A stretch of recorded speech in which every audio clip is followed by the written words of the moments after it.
민중의 소리 이완배 기자 함께하겠습니다. 이완배 기자님. 네, 안녕하십니까? 예. 자, 오늘 어떤 이야기 준비하셨습니까?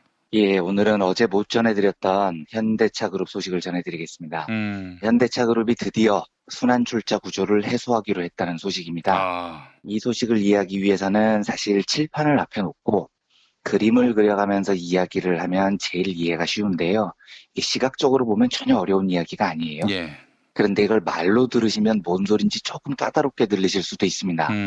최대한 말로 풀어볼 텐데 혹시 여유가 좀 되시는 분들은 아무 기사나 검색해 보시면 대부분 언론사들이 그림을 다 그려놔요. 그래서 그 그림을 여유 되실 때 한번 보는 것도 이 문제를 이해하는 데 아마 도움이 되실 겁니다. 예. 우선 제가 몇 번 소개를 해드렸지만 순환출자 구조가 뭐냐부터 시작을 해보겠습니다. 예. 지금 이제 우리가 현대차의 주인이 누구냐라고 물어보면 대부분 사람들이 정몽구가 주인이다라고 알고 있죠. 예. 근데 이제 우리나라는 주식회사 제도를 가지고 있기 때문에 누군가가 어떤 회사에서 주인이라고 부르려면 그 회사의 주식 지분을 제일 많이 갖고 있어야 됩니다. 예. 그러면 현대차의 주인이 정몽구라는 건 현대차의 최대 주주가 정몽구일 것이다 라고 상상을 하게 되죠. 예. 그런데 아닙니다. 현대차의 주인은 현대모비스라는 자동차 부품 만드는 회사예요. 오. 지분이 20.78%로 굉장히 많습니다. 예, 예. 그러면 이제 다음 단계의 상상입니다.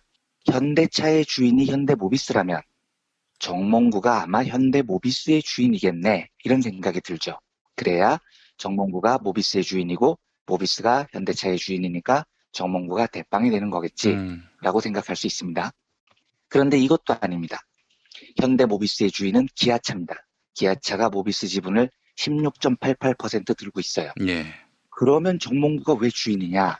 아, 정몽구가 기아차의 주인인 모양이겠구나. 이런 게 상식적인 생각입니다. 예. 정몽구가 기아차의 주인이고 기아차가 모비스의 주인이고 모비스가 현대차의 주인이니 정몽구가 이 그룹의 대빵이다. 이렇게 생각하는 게 상식적이죠. 그렇습니다. 그런데 이것도 아닙니다. 기아차의 주인은 현대차예요. 지분이 33%가 넘습니다. 아주 강력한 일대 주주죠. 예. 다시 말씀드리면 현대차의 주인은 모비스고 모비스의 주인은 기아차인데 기아차의 주인은 다시 현대차로 돌아옵니다. 그러니까 이제 이 이야기를 이쯤 들으시면 당연히 헛갈리죠. 야, 그러면 셋이 이렇게 꼬리를 물고 주인이라는데 그러면 도대체 셋 중에 누가 주인이라는 거야? 라고 물어봐야죠. 예. 이때 이 세 회사가 뭐라고 대답하냐면 뜬금없이 정몽구 회장님이요 이렇게 답을 하는 겁니다. 그럼 이제 뭐야 그게 야 니네가 서로 주인이라면서 그런데 정몽구는 등장도 안 하잖아. 정몽구가 왜 주인인데? 라고 물어보면 우리 마음이에요 이렇게 답을 해버립니다. 그러니까 이제 이게 황당한 거죠. 정작 정몽구는 이 체인 안에서 주식 투자한 것도 별로 없어요. 그런데 세 회사가 돌아가면서 서로의 주인이 되고 그래서 누가 주인이냐고 물어보면 정몽구예요 라고 말하는 황당한 상황이 지금 10수년째 이어져 오고 있었습니다. 예. 이런 경우도 있어요. A라는 회사가 B라는 회사의 주인이에요. 그래서 B한테 가서 그럼 니네 회사의 주인은 누구냐 물어봤더니 A라고 하는 겁니다. A가 B의 주인이고 B가 A의 주인이죠. 그러면 너희 둘 중에 누가 주인이야? 라고 물어보면 둘이 동시에 신격호 회장님이요 이렇게 외칩니다. 그러니까 요 구조 속에서 신격호는 땡전 한 푼 낸 게 없는데 주인이 돼버리는 겁니다. 앞에서 말씀드린 현대차 그룹 같이 셋 혹은 넷 혹은 그 이상이서 돌려가면서 서로 주인을 하고요. 엉뚱하게도 정몽구를 주인으로 모시는 걸 순환출자라고 합니다. 그리고 조금 전에 말씀드렸듯이 둘이서 피차 주인 역할을 하면서 엉뚱하게도 신격호를 주인으로 모시는 걸 상호출자라고 하죠. 예. 들으시면 아시겠지만 이게 너무 말이 안 되기 때문에 상호출자, 순환출자 모두 불법입니다. 상법에서 이걸 금지하고 있어요. 그래서 현대차 그룹 같은 경우는 지금까지 존재 자체가 불법이었습니다. 그런데 이제 왜 이 불법 상태를 오래 유지할 수 있었느냐? 이걸 해소하라고 한 건데 해소하려면 돈이 너무 많이 드니까 현대차 쪽에서 국회하고 정부에 로비를 해왔던 겁니다. 뭐 이정현 말투로 좀 봐주셔. 충성 이렇게 로비를 해서 예. 시간을 벌고 유예가 됐던 거죠. 그런데 마침내 정몽구, 정의선, 장남이죠. 이 부자가 이걸 해소하겠다고 나왔습니다. 어떻게 해소를 했냐면 보통 우리나라 재벌들의 순환출자, 상호출자를 해소할 때 모범 답안이 LG그룹입니다. 예. 이 LG그룹이 제일 먼저 순환출자, 상호출자를 해소를 했어요. 맨 위에 핵심 회사를 하나 둡니다. 이걸 뭐 지주회사라고 하는데요. 주식회사 LG라는 회사를 핵심으로 두고요. 구본무가 그 LG의 최대 주주가 됩니다. 그리고 이 핵심 회사 LG가 수많은 자회사들을 거느립니다. 이렇게 하면 아주 간단해져요. 수많은 계열사들의 주인은 주식회사 LG의 부하가 되고요. 예. 그 LG의 주인은 구본무가 되는 겁니다. 간단하죠. 그래서 공정거래위원회가 현대차에 계속 강조했던 것도 LG처럼 해라. 핵심 회사 하나 두고 계열사들은 그 핵심 회사 밑에 자회사로 두고 정몽구 정의선은 그 핵심 회사의 최대 주주가 되라. 이렇게 압박을 지금까지 해왔던 겁니다. 예. 그리고 이번에 현대차그룹이 내놓은 개편안은 이렇습니다. 핵심 회사로요. 현대모비스가 선정이 됐습니다. 그리고 현대차, 기아차, 기타 등등 수많은 자회사들은 다 현대모비스의 밑으로 들어가게 됩니다. 그리고 정몽구 정의선 부자는 핵심 회사인 현대모비스의 주인이 되는 거죠. 그래서 이 개편안을 보면 상당히 말끔해집니다. 이렇게만 되면 별 장난질 치는 거 없이 현대차그룹은 이제 정상적인 그룹으로 탈바꿈하게 되는 겁니다. 문제는 이런 거예요. 아니 그러면 이렇게 간단한 걸 왜 지금까지 못했느냐는 겁니다. 핵심 회사를 모비스로 두면 정몽구 정의선은 이 핵심 회사 모비스의 최대 주주가 돼야 돼요. 그리고 최대 주주가 되려면 너무나 상식적으로 정씨 부자는 모비스의 주식을 사야 됩니다. 근데 이 주식을 살 때 돈이 들어요. 이걸 지금까지 하기 싫었던 겁니다. 그러니까 자본주의 사회에서 주식회사를 운영하면서 최대 주주가 되려면 당연히 주식을 사야 되는 거잖아요. 이 간단한 일을 그동안 한국 재벌들이 안 해왔습니다. 자기 돈 내고 주식 사기 싫다는 거죠. 그래서 삼성물산, 제일모직 합병 같은 엽기적인 합병이 벌어지는 겁니다. 이재용이 삼성전자를 지배하려면 삼성전자 주식을 돈 내고 사 이건데 이재용은 나는 내 돈 내고 주식 사기 싫어요. 이러다 보니까 이제 이런 이상한 합병을 하게 되는 거죠. 예. 그러면 이번에 현대차 지배구조를 개편하기 위해서 정몽구 정의선이 현대모비스 주식을 얼마나 사야 되느냐? 자기 돈으로 사는 겁니다. 5조 원 정도를 사야 됩니다. 그러니까 상당히 많은 돈이 필요한 거죠. 예. 요 돈을 어떻게 마련을 하냐면 아마 정몽구 부자가 이 계열사 저 계열사에 조금씩 가지고 있던 주식들을 다 팔 겁니다. 그런데 여기에도 문제가 하나 있어요. 우리 같은 일반인들은 주식을 팔아도 양도소득세라는 걸 안 내죠. 주식 투자에서는요. 주식은 부동산과 달라서 아직은 주식으로 돈을 벌어도 양도소득에 대한 세금은 안 물립니다. 그런데 최대 주주들은 달라요. 최대 주주들은 주식을 팔면 세금을 내야 됩니다. 이 양도소득세가 요즘 좀 올라서 27.5% 정도의 세금을 냅니다. 그래서 정몽구 정의선이 모비스를 사기 위한 5조 원을 마련하기 위해서 주식을 여기저기 다 내다 팔 거란 말입니다. 예. 이때 양도소득세로 1조 원이 넘는 세금을 내야 됩니다. 그러니까 아마 대한민국 건국 이래 주식 팔아서 내는 양도소득세로는 압도적으로 최대 규모가 될 것 같아요. 예. 자, 이제 여기까지 설명을 드리고요. 평가를 좀 해보죠. 몇 가지로요. 예. 첫째, 조금 복잡하긴 한데요. 제가 보기에 이번 현대차그룹의 순환출자 해소는 잘하는 일입니다. 예, 그러니까 태어나서 제가 처음으로 현대차그룹이 하는 일에 대해서 칭찬 한 개 드리겠습니다. 그런데 사실 이것도 잘한 일이라기보다는요. 너무 당연히 해야 되는 일이에요. 예. 주식회사를 지배하려면 주식을 사라. 주식을 팔 때 이익이 났으면 양도소득세를 내라. 이건 전 세계 자본주의가 모두 이렇게 하고 있는 당연한 일입니다. 예. 우리나라 재벌들만 그걸 안 했을 뿐이죠. 하지만 아무튼 이 당연히 해야 되는 일을 현대차가 이번에 하겠다고 하니까 뭐 나쁜 일은 아닌 겁니다. 이재용이 삼성물산 제일모직 합병 같은 엽기적인 일을 추진하면서 주식도 안 사고 세금도 안 내고 개판을 치는 바람에 이번에 정몽구 부자가 이 당연한 일은 왠지 비교적 상대적으로 잘한 것처럼 보이는 겁니다. 예. 하지만 뭐 아무튼 잘한 건 잘한 거니까 칭찬을 드리겠습니다.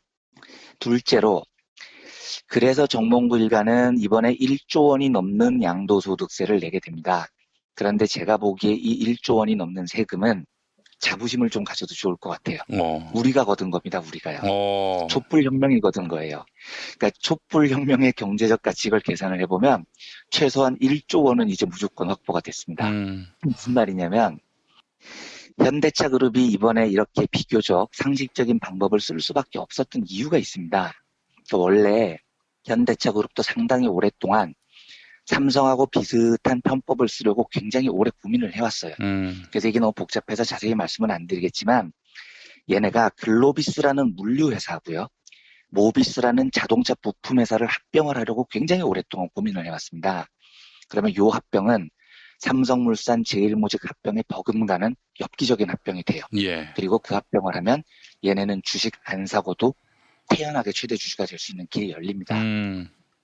그런데 이 고민을 몇 년째 해왔는데 이게 이제 불가능해진 겁니다. 그러니까 현대차 애들이 보통 어떻게 하냐면 아주 비열한 2인자 전략을 많이 써요. 그러니까 이재용이 먼저 나쁜 짓을 하기를 기다려요. 그리고 이재용이 나쁜 짓에 성공을 하면 그걸 그대로 따라서 합니다. 그래서 정몽구의 장남이죠. 이 정의선의 재산이 4조 원으로 불어난 겁니다. 요게 이재용 뒤를 졸졸졸졸 따라다니면서 못된 짓 배워서 모은 재산입니다.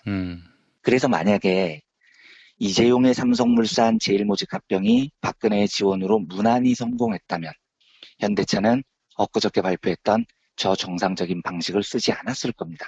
그리고 분명히 지금까지 고민해왔던 대로 이재용 따라서 또 이상한 합병을 했을 거예요. 그런데 이재용이 저 짓을 하다가 걸려가지고 감옥까지 갔다 왔습니다. 대법원 판결도 어떻게 뒤집어질지 모릅니다. 이러면 현대차 입장에서는 진짜 큰일 날 뻔했네. 저거 따라했다가는 진짜 엿될 뻔했다. 이걸 이제 깨달은 겁니다. 게다가 촛불혁명으로 문재인 정부가 들어서면서 김상조 공정거래위원장이 임명됐죠. 그런데 김상조 위원장은 순환출자, 상호출자 같은 이런 후진 지배구조를 못 참는 사람이에요. 그래서 계속해서 현대차에 지금까지 경고를 해왔습니다. 야, 너희들 시간 얼마 안 준다. 웬만하면 빨리 해소해라. 엿되기 전에. 이 시그널을 경고를 지속적으로 김상조 위원장이 줬어요. 예. 그러니까 이제 현대차가 깨달은 거죠. 아, 이게 시간을 끈다고 되는 일이 아니구나. 적어도 문재인 대통령, 김상조 공정위원장이 있는 한 아무리 머리를 굴려도 편법으로 어떻게 할 방법이 없구나. 이걸 깨달았을 겁니다. 또 한 가지요. 이게 만약에 현대차 입장에서는 4년만 버티면 문재인 정부가 물러나면 또 기회가 올 거다. 이런 확신이 있었다면 이것도 안 하고 버텼을 것 같아요. 근데 제가 한번 말씀드렸듯이 지금 정몽구 회장이 치매설이 돌고 있어요. 그래서 건강이 굉장히 안 좋다고 합니다. 뭐 소문이지만요. 그런데 지금 삼성 같은 경우는 이건희 회장이 병석에 누운 다음에 계속 시간 끌다가 박근혜한테 청탁해서 이상한 합병을 한 거거든요. 하지만 그건 박근혜 때니까 가능했었던 겁니다. 만약에 지금 상태에서 정몽구 회장 건강이 확 하고 가버리면요. 이건 뭐 문제가 아무것도 해결이 안 된 상태에서 아버지를 죽었다고 얘기할 수도 없고 살았다고 얘기할 수도 없고 이런 처지가 돼버려요. 지금 삼성 처지가 딱 돼버립니다. 그래서 현대차 입장에서는 4년을 더 버틸 자신이 없었을 거예요. 심지어 만에 하나 정몽구 회장 건강이 4년을 버티더라도 다음 정권이 자기 편이 될 확신만 있었다면 버텼을 수도 있죠. 그런데 사실 지금 분위기가 당최 다음 정권이 보수로 넘어올 확률이 거의 없죠. 결국 이런 종합적 판단 끝에 더 이상 편법은 안 되는구나. 세금 1조 내자. 이 결정을 내렸다고 저는 판단을 해요. 그리고 이렇게 되면 정몽구가 만약에 세상을 떠나는 일이 벌어지면 핵심 회사 모비스 주식을 정의선한테 다 상속을 해야 될 텐데 상속세도 정상적으로 내게 됩니다. 제 예상에 이 상속세도 대략 2조 원 정도가 거칠 겁니다. 그러면 이번에 정몽구 일가가는 양도소득세 1조 원의 세금 그리고 앞으로 거둘 상속세 2조 원 합의 이 3조 원의 세금은 우리 시민들이 촛불혁명으로 거둔 겁니다. 촛불혁명으로 사회를 정상적으로 만들어서 벌어진 일인 거죠. 쟤들도 이제는 다른 방법이 없었던 겁니다. 마지막으로 한 가지만 더 첨가하겠습니다. 이번에 정몽구 일가가 5조 원 가까운 주식을 자기 돈을 내고 사야 한다고 말씀드렸죠. 뭐 이 절차는 잘 한 겁니다. 그런데 이 5조 원을 어떻게 마련하느냐? 말씀드렸듯이 여기저기 갖고 있던 주식 다 팔아서 마련을 할 거예요. 세금은 내고요. 그런데 우리가 잊지 말아야 될 게 있습니다. 여기저기 갖고 있던 주식을 다 팔아서 5조 원을 마련한다면 그 5조 원 어치의 주식은 정당했느냐는 겁니다. 아니에요. 이번 일이 정당한 것과는 별개로 그 5조 원어치 주식은 이재용 못지않은 사기극으로 지금까지 불려온 겁니다. 예를 들어서요. 정몽구 일가가 가지고 있는 회사 중에 글로비스라는 물류회사가 있습니다. 물류회사라는 건 현대차가 차를 만들면 이걸 세계 곳곳에 운반을 해주는 회사죠. 이건 뭐 무조건 노다지가 나는 회사입니다. 일감 몰아주기만 하면은 쑥쑥 트는 회사예요. 이 회사를 세울 때 정몽구, 정의선 부자가 낸 돈이 얼마냐? 고작 50억 원이었습니다. 그런데 그 50억 원짜리 회사를 세우고 일감을 막 몰아줘서 회사를 키워요. 그리고 이번에 5조 원을 마련하기 위해서 정몽구 일가가 이 회사 주식을 다 팔아서 현금을 마련한다는 거죠. 다 팔면 얼마가 나오는지 아십니까? 이 회사에서만 무려 2조 6천억 원이 나옵니다. 50억 원 투자하고요. 일감 몰아주기로 그걸 2조 6천억 원으로 불려놓은 겁니다. 다른 계열사 짜투리 주식 다 팔아서 돈을 마련한다. 전부 다 이런 식으로 일감 몰아주기로 자기들이 회사를 키워서 날로 먹은 돈들입니다. 이노션이라는 회사가 있어요. 이 현대차 그룹 계열의 광고 회사인데 이 회사도 날로 먹은 회사입니다. 당연히 현대차 광고는 전부 다 이 회사에게 몰아주겠죠. 그런데 이 이노션이라는 광고 회사를 세울 때 정몽구 장남 정의선이 투자를 해요. 얼마를 투자하느냐? 꼴랑 12억 원을 냅니다. 그리고 이 회사의 일감을 막 몰아줘서 키워요. 그리고 2015년에 회사 주식을 상장합니다. 이때 정의선 주식이 얼마로 불었느냐? 4천억으로 불었어요. 12억 원 된 게 10년 만에 4천억이 된 겁니다. 예. 근데 이때 진짜 황당했던 건 당시 언론의 평가가 뭐였냐면요. 정의선 부회장이 일감 몰아주기를 통해 부를 축적했다는 세간의 여론을 의식해서 무리하지 않는 수준에서 이노션을 상장했다. 이런 보도가 나와요. 꼴랑 12억 내고 4천억으로 불렸는데 그걸 보고 언론이 뭐라고 평가해 주냐면 아유 왜 그렇게 작게 먹으셨어요. 우리 정의선 부회장님 참 겸손하시다. 일감 더 몰아줬으면 한 1조 해드셨을 수 있을 텐데 부회장님이 너무 착하셔서 4천억에 마무리하시네요. 이러고 있다는 겁니다. 지금요. 얘들은 12억을 편법으로 4천억으로 불려도 칭찬을 받아요. 작게 해먹었다고요. 그러니까 정몽구 정의선 재산이 지금 다 이렇게 불어난 겁니다. 그걸 이번에 정리해서 5조 원 마련하겠다는 거죠. 다시 말씀드리지만 결론적으로 저는 이번 지배구조 개편은 잘한 거라고 생각을 해요. 하지만 그건 정몽구가 자발적으로 한 게 아니고요. 우리 시민들이 촛불혁명과 또 재벌과 타협하지 않는다는 시그널을 분명히 준 김상조 공정거래위원장의 존재가 함께 만들어낸 성과라고 저는 생각을 합니다. 그리고 현대차가 이번 일을 잘 한 것과는 별개로 걔네들이 지금 마련한다는 그 5조 원의 재산은 전부 다 대국민 사기극으로 모은 겁니다. 그 사실 우리가 잊어서는 안 된다는 이야기를 꼭 드리고 싶어서 오늘 현대차 그룹 지배구조 개편에 대한 소식을 정리해드렸습니다. 예. 뭐 지분을 포기한다고 해서 이 사람들이 생각이 많이 바뀌었나 했더니 뭐 또 거기에도 꼼수가 서려 있었네요. 네, 어쩔 수 없이 이렇게 하는데 사실은 이 일을 하는 기반이 지금까지 다 편법으로 마련됐었던 거니까요. 예. 이번 일은 뭐 나쁜 일은 아니지만 전혀 칭찬해 줄 만한 일은 아닌 것 같습니다. 예. 한국재벌 흑역사 상권의 현대에 대한 이야기가 상세히 다뤄져 있는데 이 책을 읽으면은 뭐 경영권 승계 과정의 전반적인 그림이 다 보이겠네요. 예, 저는 그렇게 생각하는데 너무 PPL이라서 좀 빼시죠. 아닙니다. 예, 여러분 한국재벌 흑역사 상권 하권 나왔습니다. 많이 구매해 주시고 읽어보시면 재벌이 이렇게 국민들을 기만하는 일은 거의 없을 것이다. 이런 말씀을 드리고 싶습니다. 자, 이한배 기자님 한 주 동안 고생하셨습니다. 네, 감사합니다.